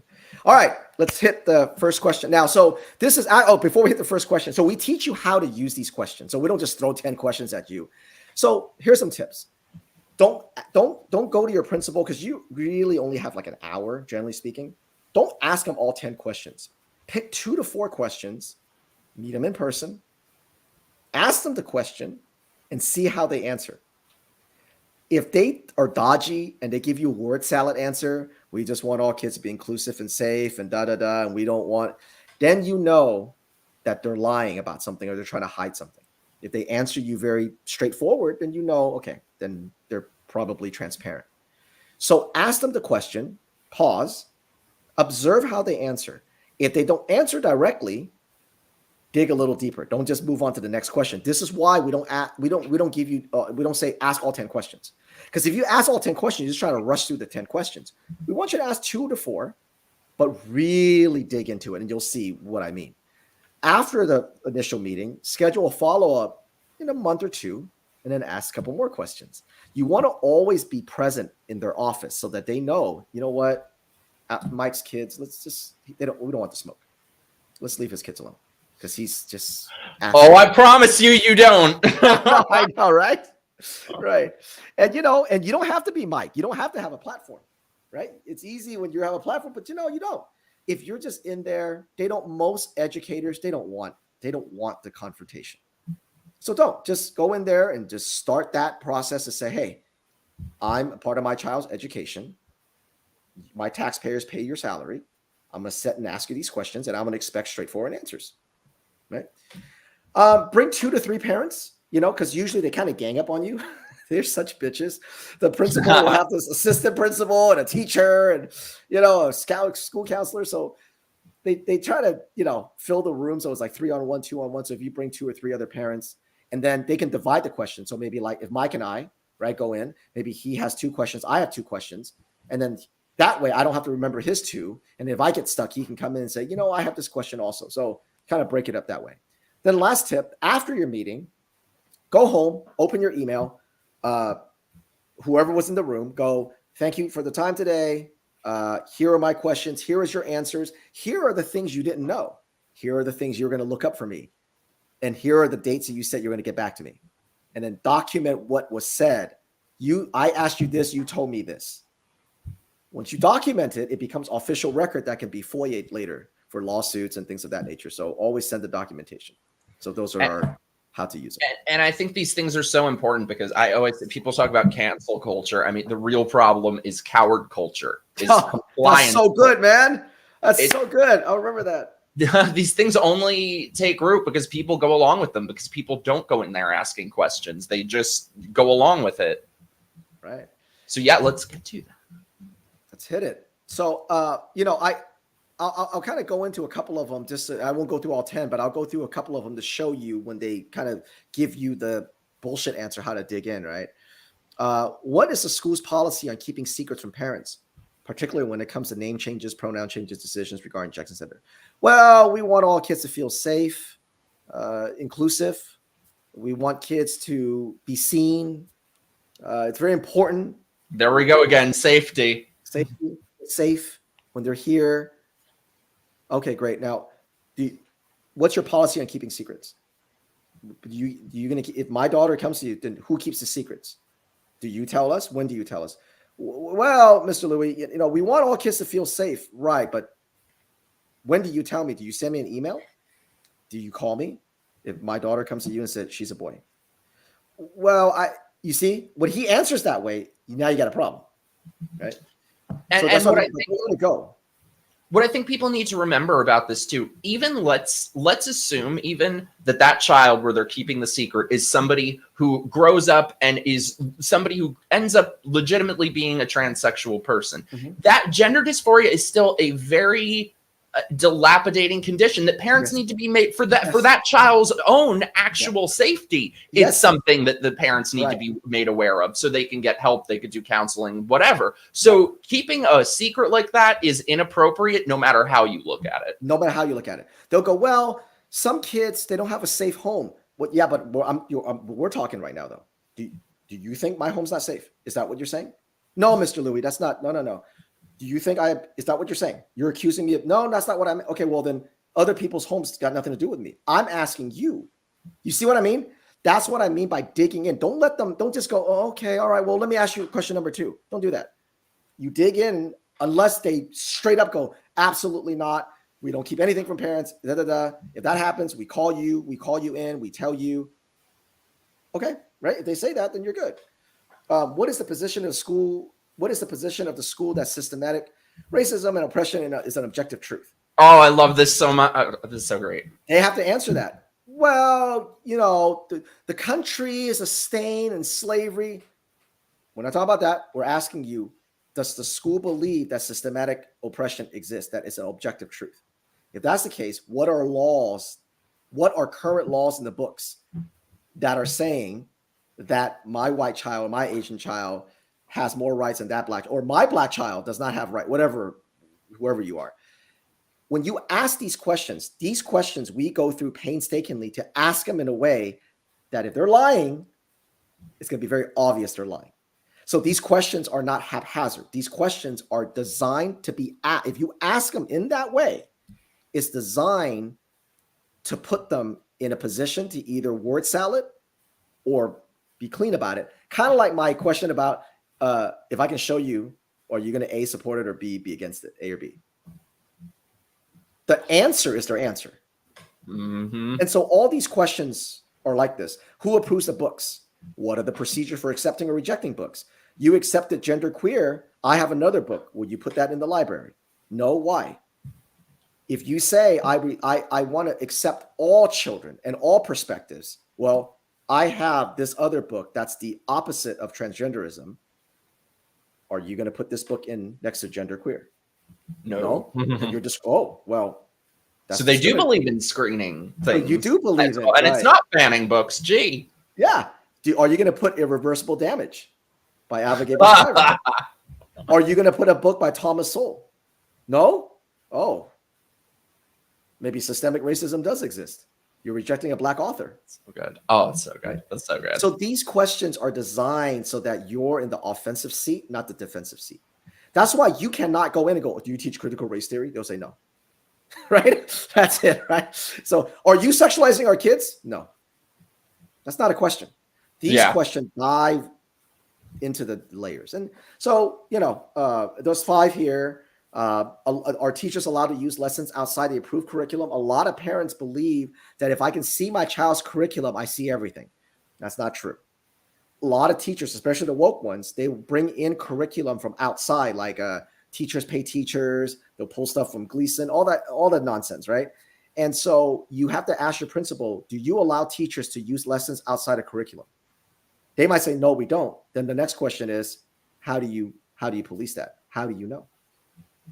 That's a really good one too. I was just hearing about someone who her daughter goes to a school that's specifically against all of these things, yet one teacher slipped in all this shit. So that's right. I think that's a really important question.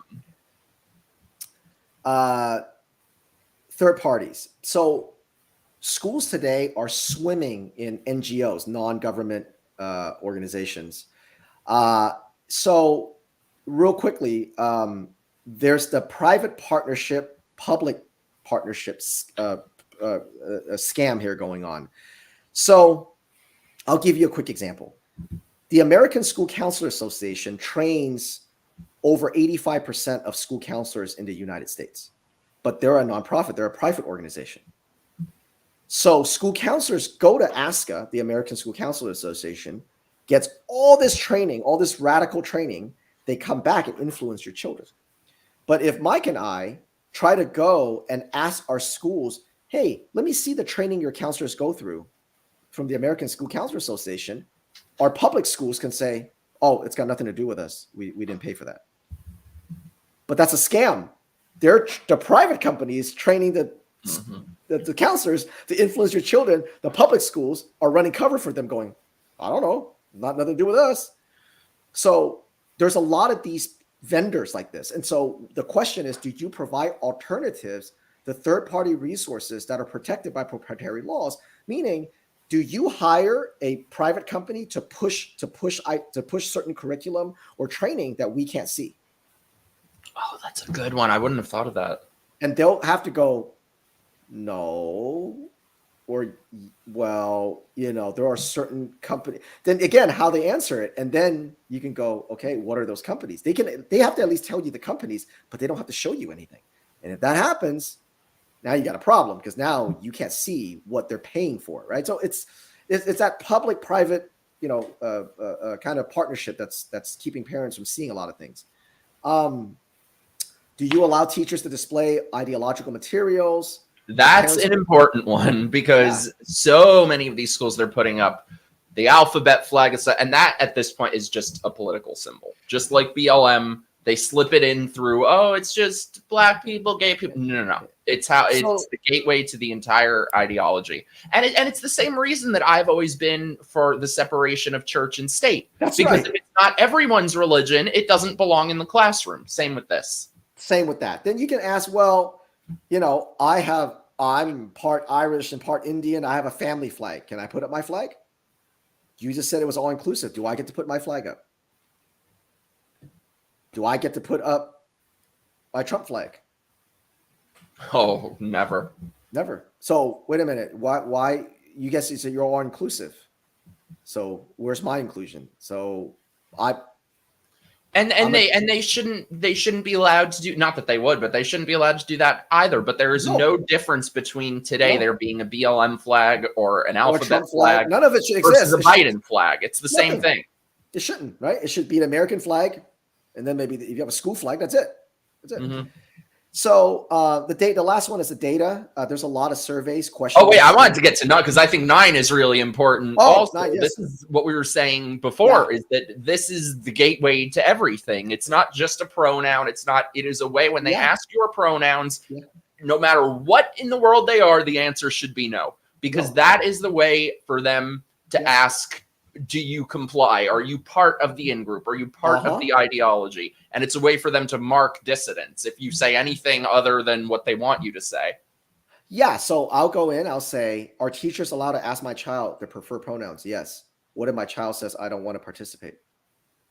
Well, we want to be empathetic and we want to, okay, so are you empathetic to my child? My child doesn't want to do it. So which way does the empathy go? You see how screwed they are? They painted themselves in a corner. The only reason why they've been able to not have to answer for their hypocrisy is because parents are too afraid to put them in that corner. Yeah. I'll tell you this, it doesn't take 50%. It doesn't take 20%. If you only had 2% of parents in any school do this, what I'm teaching you here, they'd be in a world of hurt. Think about how many 2% is in any school. And these are the people who are going to be, who you're placing your child in their care 5 days a week, most of the year. Like these are important things. Like I don't think it should just be drop my kids off at the government school, no questions asked. So this should not seem the least bit out of the norm. This should be the norm. It should be the norm. Why would you not ask that? You wouldn't do it to any other area. You wouldn't drop them off at gymnastics class without walking in, checking out the facility, meeting the coach, sitting around. You wouldn't do that. Why would you drop them off at a place that's a government-ran school? Because the government's been such an upstanding organization, been such upstanding citizens to all of us for 7 hours a day for essentially 12 years. And so if you can't have the courage to ask these questions, then you can't defend your child because you don't know. You simply don't know. So I hope these questions will help you come up with your own questions. Obviously, you can ask these exactly the way it is, but these are meant for not only to find out what's in your child's school, but to signal to your administration that you're here, you're paying attention, and to leave your kids alone. Bonus question. School counselors, they hate this question. I actually got this question from an actual school counselor. Where did you get your clinical training? Describe your clinical supervision. The answer is 0. There's no clinical training. So they cannot be doing the mental health and Ooh, that's a good one. Recommending puberty blockers, things like that. So actually that's a good point. You have all of these people acting like they're psychiatrists, acting like they're physicians, acting like that, and they're nobody. But they're nobody. None of them go through clinical training. They don't do any hours at the hospital, hours with a therapist, doing real work. They don't do any of it. It's all bullshit. So if you ask them where you do your clinical training, they'll say, I don't. Then you'll say, then you better shut up. You better shut the fuck up then, because you shouldn't be talking to my child about puberty blockers, Sexuality or nothing, because you didn't do your clinical training. And when it comes to the surveys, also, I was talking to a friend of mine. Her kids are in 2nd grade. They got a survey asking, "What's your sexual orientation?" 2nd graders. I mean, and I think a lot of times that people who don't see the problem here maybe are very removed from people with kids and just can't fathom how young that is, what a 2nd grader is actually like.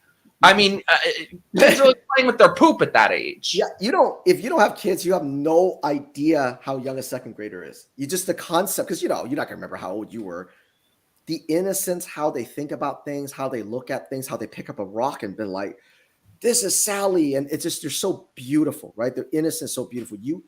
To break that innocence, unless you're around 2nd grader and you have a niece or nephew like this, it's disgusting. It's absolutely disgusting, because if you've ever heard a bunch of kids, 2nd grader, 1st grader, 3rd grader laugh, it's the most beautiful sound in the planet.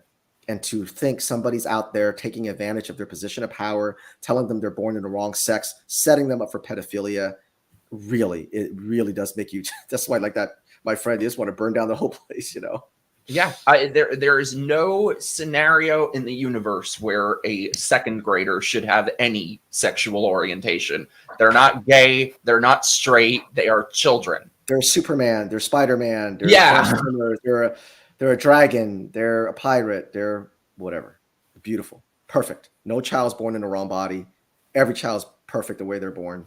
We make them unperfect because as adults, we have our problems and we pass it on to them. And life, like you said, life problems happen. But when they're born, man, they are perfect exactly the way they are. And for these mental midgets and for these mentally ill people to tell them otherwise, it's disgusting. And you as a parent, don't ever apologize for standing up for your children. Don't ever apologize for that. I would say don't. I mean, unless you did something really, really wrong, don't apologize in general. I think we need to start beating the apologizing out of people. We are in such apology culture. Everyone is always apologizing all the time. So I would say reject inclusion. Reject the altar of inclusion. Embrace exclusion. And you know what's funny? And we always forget about this. The 90% of parenting is exclusion. It seriously is. When you bring your baby home, you only allow maybe even no one to babysit this little infant. I'm talking about when they're infants, right? Maybe your mother or your mother-in-law, something like that, right?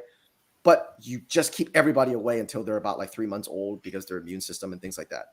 And then, of course, strangers who can babysit them when they can go stay over, whose house they can go stay over when they're like 7 or 8 or whatever. Light sockets, ovens, literally. But 90% of parenting is being exclusive. That's such a good point. I haven't thought of that. Right. And even as a parent, you forget that. You forget that literally you spend your life being exclusive. And then when they're very exclusive when they're like infants. And then when they're 2, you start letting a little bit go. Then when they're 3, you let a little bit go, right? Maybe you let them walk a little bit away from you or whatever, right? And then, of course, when they're preteens, you give them some autonomy, go out with friends, stay over. And then when they're teenagers, they're driving.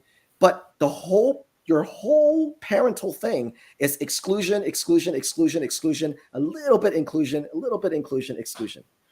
These mental midgets come over and say, no, everything's got to be inclusion. You got to be inclusive or you're a bigot. It's like, these people are nuts. These people are crazy because all of parenting, so embrace exclusion. Reject inclusion, folks. Reject inclusion. 90% of parenting is about exclusion. That's the way it's supposed to be. Oh, that's such a good point. I wouldn't have thought of that. By the way, parentheses, I just have to say, thank you, my beloved Brian. He is the best. Everybody, you need to go subscribe to the Front Porch Conservative. Follow him on the Twitters. I love him. And he survived, and just like that. I made him watch the last episode of And Just Like That on my local stream, and he survived somehow. Thank you, my love. Awesome, this is a great conversation, very informative and thought-provoking. Mike, thanks for introducing us to Alvin. Now take my money, you filthy grifter. Aw, thank you, my love. And if anybody else would like to send us your grift bucks, send in your super chats. Mike's working hard out here, man. Come on, you guys. Mike's working hard out here. Go on. I've been hearing this a lot in my last few streams, so I need to figure out what's going on. That apparently YouTube is censoring people in the chat. So I'm gonna get to the bottom of that after tonight. This week, I'm gonna figure out why and what's going on. So sorry about that with YouTube. You know how YouTube is. But yeah, I think these questions are just brilliant and so necessary. And like I said, this needs to be the default. There's nothing that should be considered out of the ordinary about this. It should literally be the bare minimum for somebody that you're going to leave your kids with for half their adolescence. Absolutely. And the appendix is going to, like I said, this is created for parents who know little to nothing about what's going on in the schools. Okay. So if you're like, it just sounds so much. There's all these acronyms and I don't know. This is for you. This is not written for a parent who already is for a little further down the line. If you are, you can obviously still use it, but this is really written with the parents who really know very little or nothing, and is to help them do that. Now, the appendix gives you a little more confidence. We give you some reading material, some things to kind of, bolster some of your confidence. So I'll give you an example. So Heart of the Matter. Go ahead and click on Heart of the Matter if you can. And it'll open up to probably another window that you. Oh, I don't think it lets me click on here. It has it uploaded. Oh, okay. Anyway, Sorry, so it's okay, but it's okay. I'll explain it. So if you click on Heart of, you guys will download the PDF. You guys can download everything, by the way, if you would like, or if you want to send them to people, in the links below, and then there's more on Alvin's website. Yeah, and so Heart of the Matter is a research that was done by the Academy of College of Cardiology. And it shows the damage to the lungs and hearts when you put children on puberty blockers and cross-sex hormones. It's a 5-time increase in heart attacks, 7-time increase in strokes, and a 6-time increase in the pulmonary aneurysm, which is a clogging of the arteries. And so when you print up things like this, we give it to you. When you're asking about things like pronouns and transgenderism, if a principal goes, well, it's just we want to support all kids, you can literally show them Heart of the Matter and go, so do you understand what the puberty block, Lupron and the cross-sex hormones, this is what it does after, if you get them on this, the hearts and lungs, they don't know this. And so we give you these things so that you have confidence. And I have yet to hear a legitimate reason for why, if a minor thinks that they're transsexual, why that should be medicalized at such a young age. I've yet to hear any legitimate answer for that. I was asking that to some people when I was with Chris the other day, and the only answer I got was about aesthetics and about looks. And I'm like, you're gonna do this to a child because of looks? And first of all, that's not even a legitimate argument, because look at somebody like Blair White transitioned as an adult. I think she looks pretty good. Yeah, right. So, I can't tell you. Ridiculous. It's insane. Well, they don't have an answer. It's just ideological. But when when they're in front of you and Chris and they're having a conversation, they can't just call you bigot and sign off of Twitter, right? So they have to talk to you. It's a different when you're in person. Cody, my beloved, thank you for the super chat. Said, we do not need parents who don't know about trans stuff to talk to their kids about trans stuff. I don't know that they should talk to them about trans stuff. I don't think they should go in depth about that, but I do think that this is so prevalent in schools that it has to be, in an age appropriate general sense, something that they're made aware of. I don't think they have to go into details about trans, but what do you think, Alvin? What is a way that a parent could talk to them? Well, there's a lot of things that parents don't know. Our job as parents is to know them. What's not appropriate is for anyone else to talk to them about this stuff. Yeah. Look, when you're a parent, you don't know anything. You literally don't know anything, but you learn because you love your children, and you learn and you learn and you learn and you learn. And then every age, as they get older, you learn more. I'm always trying to learn an age ahead of my child, so that way I'm ready. But even when they get there, there's things I don't know. When I first brought my child home from the hospital, I didn't know how to work the seatbelt of the car seats. I'm panicking, going, I thought I practiced this, right? And then you get the little baby, you don't know. But that's the thing about parents. You don't know so much and you learn. You know who doesn't know? Our school counselors, our teachers, our principals. They don't know anything about your child. They're not the ones there. They're not the ones there that clean up all the vomit, that change all the diapers, that was through all the teething. And to know when you're you can pick your child's cry out from a park. So, but that is a good point, though, that Cody has of like what would be a way to, because I think it's very important, like you said, to not allow these people to be the first ones to bring this stuff up. So I guess it kind of maybe has to be a balance without going into like details about stuff, but just to make them aware these are the pressures you're going to face. Yeah. Well, every parent's generation has a different challenge. Our challenge is to know this trans stuff, is to know the difference between, here's the example. Historically, again, this doesn't affect women. It never did. It's the gender dysphoria, okay? So when you talk about trans stuff, I'm talking about true gender dysphoria. Gender dysphoria historically only impacted 0.003% of girls. Now, that translates to about 1 in 30,000. Think about that, 1 in 30,000, okay, historically, okay? So that's how little true gender dysphoria affects girls. And in that 1 in 30,000, 85 to 90% of those girls grow out of it when they hit puberty. Either they're completely out of it or they're lesbians, right? In 2021, there are some that it does. We have transgender men, but it has never been at this rate that it's happening now, and it is large. Girls. It's small, right? Very small. That's 1 in 30,000. In 2021, 1 in 167 girls identify as transgender. 1 in 167 in 2021. That's a social contagion. Yeah. So parents need to know that to say, hey, listen, honey, this is there's something else going on. Is it sexual abuse? Is it bulimia? Is it cutting? Is it abuse? Is it something? Depression, heavy depression.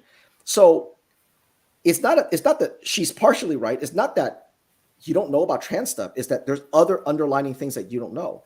And you as a parent, your job is to help your child through these problems, whatever the problems are. And if your child believes they're born in the wrong body, gender dysphoria is not the issue here. It's something else, because the great majority of children that are wrapped up into this have underlying comorbidities. And as a parent, we need to discover what that is, just like everything else. It's like anything else. Being a parent is a lifelong thing, but nobody's going to love your child more than parents. Even parents who are not, if they're not objectively perfect, and nobody is. There's no such thing as a perfect parent. But we all love our kids, and we all work very, very hard to be sure that they grow up better than us. And mutilating them, sterilizing them is not. That's never going to be the answer, no matter what. Cody said, "What a parent doesn't need to know about trans stuff should talk to their kid." I don't think it's trans. Well, it is in the sense of the new meaning of trans, because I think it's when for me, because my opinion, I completely agree that it's so prevalent now, this ideology that includes all of the pronouns, the non-binary. Yes, that's I just agree with her. That every parent should look at it. Yes, 100%. Yeah. What to bring up? I agree with her. Every parent shouldn't avoid it. They should definitely understand it, the good, the bad, the lies, the truth. You as a parent, if you have children today, as a parent, you cannot not know this. I agree. But this is very true also. This must be frustrating for people who actually have gender dysphoria. I've talked to a few of them in spaces, and they're completely they hate all this. I've talked to Scott and a few of them. I've talked to Blair a little bit too, and they're like, this is insane. I remember being on a space with them, and I go, let me ask you guys something. When you guys were going through it, did you guys have this pronoun and the misgendering? They're like, no. That's never been a thing. That's been a thing 5 minutes ago, right? That just invented 5 minutes ago. It's the same thing just with gay stuff. It was unheard of when I was in school to hear about any of that. I somehow found myself just fine. Right. Yeah. So they're like, yeah, this stuff. They're like this. The trans cult today, as we know it, they're not doing anybody any favors at all. Inventing the pronouns and things.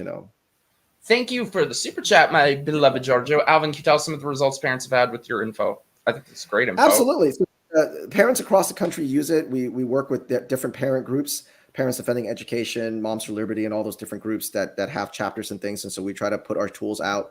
I would say that our opt-out forms for the SEL surveys, the opt-out forms, and the opt-out forms for having your child not have any contact with any mental health professionals at school without your consent. Those have been really popular, very successful. because that gives parents something to actually turn into the school and make a demand. And then if the school doesn't honor that, now you got a problem. Now you got to fight, because obviously a parent is their parental rights. You have the right to say, I don't want that survey for my child. I don't want my child talking to that person. If the school tells you to go pound sand, now you know your school is pretty bad off, and now you have either a lawsuit on your hands, or now you got to make a decision to pull your kids or fight or bring other parents into it and go, hey, have 10 other parents turn into opt-out forms, see if they tell them no. So I would say that the opt-out forms have been really successful. Another thing is a lot of the SEL decoders. We didn't talk about that today, but if you go to courageasahabit.org and click on SEL or decoders, click on decoders, that's been very successful. Things like some of this transgender stuff that we've written about, Safety and Inclusion Express, we describe why pronouns enforcement is so important. Safety and Inclusion Express under, I think, tools was successful. So I would say that a lot of the transgender stuff and the opt-out stuff has been, we've seen the parents have a lot of success with, because it gives them something to do. And I think anything that gets them thinking about this, that gives them information, that gets them asking these questions is good. And the 10 questions by far have been obviously the most used, because that's the, every parent can use it. So I would say the 10 questions, because we have 2 volumes. What we went through today was volume 2, and then we had a volume 1 as well. So good question. So do you think it's possible at all to change the actual public schools, or is just, what would your answer be? Is just homeschooling, or? I think I always try to be remind myself that I'm just a tiny grain of sand in this. Everybody's doing a lot of work, and everybody in our space, my space, is doing incredible work. I try to think about the long game in terms of, am I trying to change public education? No, I don't think I'm arrogant enough to say that. What I'm trying to do is I'm trying to get parents, and hopefully as a result, kids who are maybe preteens or teenagers, to think differently about education. Instead of going, I'm just going to drop my kid off at a public schools and be like, I'm done, is to get them to be more involved. That's it. I don't think I'm trying to take out the NEA. I'm not trying to do any of those things, because I think that's, way above my pay grade. What I'm trying to do is to say, you know what, we've outsourced our responsibility as parents when it comes to education for far too long, and that's why we're here. And so that's what I'm trying to do, is to get parents to realize that they have a lot more power than they think. As far as homeschooling, here's kind of my opinion about it. If you can at all pull your kids from public school, do it. Whatever sacrifices you have to make, it is a sacrifice. It is a financial sacrifice. It's a logistic sacrifice. I would say that it's worth it, because your children between kindergarten and high school, it is the years where where things get cemented. Right now, I mean, we all know our brains don't completely fully develop until 25, but at 18, you're kind of getting there. If you don't take care of this window of time, you can set them off for a pretty bad life. So if there's a time for you to sacrifice, it'll be in that window, because your children's that is most precious for your children. That being said, I also understand that for the great majority of parents, sometimes everybody's situation is different. Right? Everybody's situation is different. It may not be possible. Maybe it's possible later, but not today. Or maybe it's never possible. And we understand that that's the kind of the majority of people, that is not going to be like, that we're not going to get to like an 80% homeschool, right? At least not anytime soon. That's why these tools are here, because while you cannot pull your kids, you can still defend them. So that's kind of my position on it, is that if you can do it. Or there are parents right now going, I really want to homeschool my kids, but I need a year to change careers, or someone's got to stay home, and we got to sell our house, and we got to do these things. Well, meanwhile, your kids still got to go to school. Yeah. So then how do you and that's defend just them? not feasible for everyone. Yeah. So while you're making these life changes that you didn't expect to make, they go to school Monday, they're getting that survey, they're talking to that school counselor. What do you do now? And that's where we come in, right? We go, whether you can pull them today, or you can pull them next year, or you pull them this summer. A lot of parents I know, we've heard a lot where they go, we're done. That's it. After we saw last year, no more. And then they're not returning. And that helps, right? Because now what you're doing is you're starving the public school of all that money they're squandering, So that's going to help too. So I would say that every parent that can pull their child helps, because it's a financial punishment. But more importantly, beyond anything else, is that you're protecting your child. But the majority of you that cannot do it, I completely understand. And honestly, Courage is a Habit exists for those who can't pull their kids. But for you guys who could pull your kids, I'm talking to you guys that can, please don't just stick your head back into the sand and get out of the fight and go, hey, my child's safe. Please stay in the fight. Please help parents who can't pull their kids. Stay in the fight, go to school boards, support the parents, share our tools, do all those things. Now that your children's out of the kind of firing range, so to speak, you owe it to their future. Because if you don't stay in the public school fight and you can protect your kids, who are your kids going to marry? Who are going to be their friends? Who's going to hire them? Who are they going to hire? Who, if they start a business, who are going to be their employees? If you take this to its logical conclusion, okay, these trans kids, these BLM, these critical race theory, if you take this to a logical conclusion, even if your child's, you raise them great, think about the world they're going to grow into. Think about who their community, who's going to be around them, who's going to be their friends, who's going to be their spouses. So just because you pull your kids, you're not done as a parent, because you still got to keep your eye on their, their future as well. Yeah. Cody, thank you for the super chat, my darling. In my opinion, the only thing you need to tell your child is they can be a boy who likes dresses and it doesn't make you any less of a man. Yeah. Nothing else needs to be taught in questioning authority. That's the most important thing, questioning authority. Yeah, I think that's something that Billboard Chris says that I think he doesn't get enough. People don't acknowledge really. I think it's so beautiful. The first time I heard him say it, that he was like, "There's no one way to be a boy. There's no one way to be a girl." Like I don't think parents should get into like, this is what genital reassignment surgery is and stuff. Right. But if I had kids, they would know about the pressure they're going to face from this ideology. Yeah. That's not a trans thing. It's just as much with gay shit, all of this CRT. So I personally think get a head start on it, but also who the hell would let me have kids? So what do I know?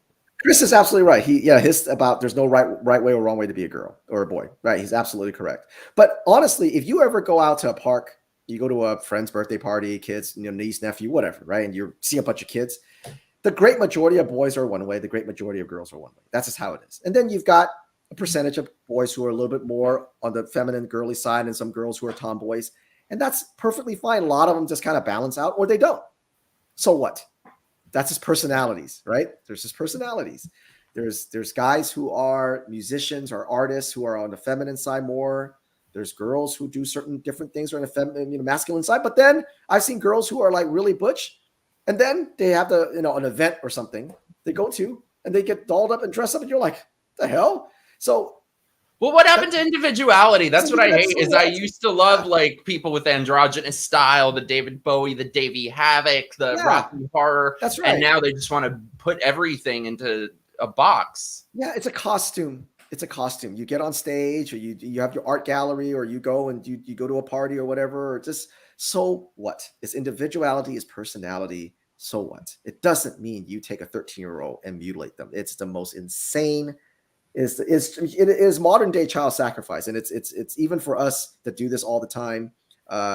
We sometimes sit around going, God, I can't believe we live in this time. It blows our mind, but we just, and I think every day it gets us up to go, we're just going to keep plugging away. Every parent that gets empowered to protect their kids, it's just one more child whose potential isn't getting interrupted. Cody, I spent $30 on this stream tonight, but I spent $30 on tacos. Thank you, my dude. I love tacos. So what have you got coming up? What are things you're working on at the moment? Well, obviously with school, a lot of people go back to school sometime in August. I know some people may be doing, it's so insane to me, the end of July. That doesn't happen too often. It's horrible. Yeah. I mean, summer should be June, July, August, right? You should be going back to school end of August or beginning of September, right? So we're preparing for our back to school kit. We're going to be putting together a kit of things so that parents know, here are the 3 low-hanging fruit. Here are the 3 other things if you want to step it up a little bit. So we're going to try to make it easier for parents as they're coming around, because we know what's coming. We know that they're going to really put the pedal to the metal on the pronoun stuff. We're going to try to teach parents to teach their kids to lean into it. It's like, okay, my pronouns are, you got to call me this. I'm a Spider-Man or whatever. You just, every kid should be out there right now, middle school, high school, elementary, you don't be too young to do this, but especially high schoolers, man, you should be pressing that pronoun. You should be changing your pronouns every 3 or 4 days. And if the teachers and counselors don't keep up with it, oh man, it's discriminatory. You got to be pressing that. You got to be pressing that because they're about identities. You can come in and be a bat. You can come in and be a ghost. You can come in and be a flag. You can come in and be a butterfly. Where's my habitat? Where's my habitat? I'm a butterfly. You know, I think the goal needs to be just like getting all of these very ideological things out of schools. Yeah. And I think the more people that are empowered to reject it, the closer we get to that. Mock it, make fun of it, have fun with it. Just mock it for what it is. It's absolutely ridiculous. But the one thing that we don't want anyone to do is to apologize for it or to shy away from it or to be worried about calling a label. It doesn't mean anything. The labels don't mean anything. Labels, they're just trying to silence you. So, and then, courage is a habit. We're also, we're going to different, a lot of these organizations, they have their, webinars and conferences and stuff. And so we're trying to get into those things to see what their strategy is going to be. So we can teach parents, how to combat it. So we're doing a lot of things, but most is all going to be surrounded with that, empowering parents. And we're also tracking a lot of these transgender trafficking bills. We're teaching people how to beat them, how to kill them at the committee level, because these transgender trafficking bills, they're not. This is serious stuff. We don't laugh about that because they're trafficking children, through the transgenderism, putting them in the foster care and things like that. And once it hits foster care, it is a black hole. No, and that is why I think it's so important to educate younger people on this, because these things are becoming codified in law. It's not going anywhere unless it is forcibly removed. It is forcibly moved, yeah. So that's so we're just trying to we're trying to expand the team. Hopefully, we'll get expand the team a little bit so that we have a little more there's a lot of things that we have in the backlog that we can't get to because we don't have enough researchers. So we're trying to expand the team a little bit. Hopefully we get a couple more researchers so that way we can start digging into some things. There's I can, off the top of my head, I can probably name like 12 things right now that I wish I can get to that, we're trying to expand the team. And so we're expanding. We're just trying to create things that are more efficient, trying to tell stories in a way that resonate with people. And it's our job to try to take these concepts and help people understand it so that once they see it, they can't unsee it. And that's what probably my greatest challenge is to always come up with things like, what's language contamination? To use your vocabulary, not your dictionary. Once you hear that, once you know it, you just don't forget it. And then next time someone says, "Oh, don't you want compassion?" You're like, "Okay, you're using compassion, but you probably don't mean it the same way I mean it. Using mental health, but you're probably not using it." So we try to come up with things like that to help people learn what's happening. And like I said, I think it's so important to get people to shut down these little things like pronouns, like words, like masks. Yeah. Yep. Anti-mask, microaggressions, marginalized people. Those are all just these words that are just so easy to, every time you get them in a corner, they pull out one of these words. What's the matter? Don't you want to support marginalized people? I mean, we're reclaiming the microaggressions here. Yeah, right.